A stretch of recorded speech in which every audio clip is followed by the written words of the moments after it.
আর্জেন্টিনার ফুটবল ঘিরে একটি বড় বিতর্কের সূত্রপাত হয়েছে।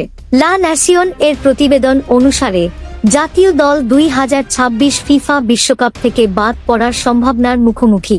কারণটি আর্জেন্টিনা ফুটবল অ্যাসোসিয়েশনের এফএ অভ্যন্তরে একটি ব্যাপক দুর্নীতির মামলার মধ্যে নিহিত। সূত্রগুলি ইঙ্গিত দেয় যে তদন্তটি এফএ সভাপতি ক্লদিও তাপিয়া, তার ঘনিষ্ঠ বিশ্বাসী পাবলো টোভিগিনো এবং অর্থ বিভাগের উপপ্রধান লুসিয়ানো নাকিসের উপর দৃষ্টি নিবদ্ধ করে।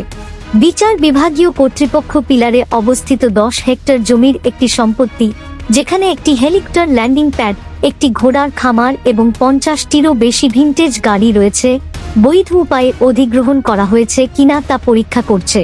প্রকাশনায় জোর দেওয়া হয়েছে যে যদি এই মামলাটি বিচারের আওতায় আনা হয় এবং নিশ্চিত করা হয় যে সরকারি কর্তৃপক্ষ ফুটবল ফেডারেশনের কার্যক্রমে অবৈধভাবে হস্তক্ষেপ করেছে, তাহলে ফিফা গুরুতর নিষেধাজ্ঞা আরোপ করতে পারে।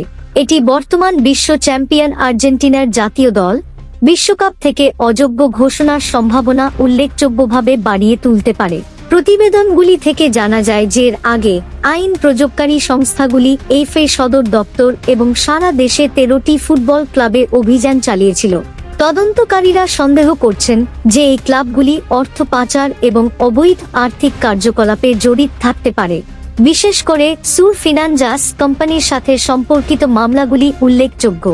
অভিযোগ করা হয়েছে যে কোম্পানিটি ক্লাবগুলিকে ঋণ দিয়েছে এবং পরবর্তীতে টেলিভিশন এবং বিপণন অধিকারের মাধ্যমে অর্থ আদায় করেছে।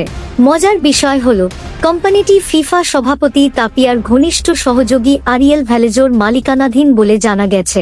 এখনো কোনো আনুষ্ঠানিক সিদ্ধান্ত নেওয়া হয়নি, তবে গভীরতর তদন্তে দেখা যাচ্ছে যে মামলাটি আন্তর্জাতিক পর্যায়ে ছড়িয়ে পড়তে পারে। অভিযোগ প্রমাণিত হলে এটি ফুটবল বিশ্বে একটি বিশাল ধাক্কার সৃষ্টি করবে বলে আশা করা হচ্ছে, কারণ বিষয়টি কেবল ব্যক্তিদের নয় বরং বর্তমান বিশ্ব চ্যাম্পিয়ন জাতীয় দলের ভাগ্যের সাথে সম্পর্কিত।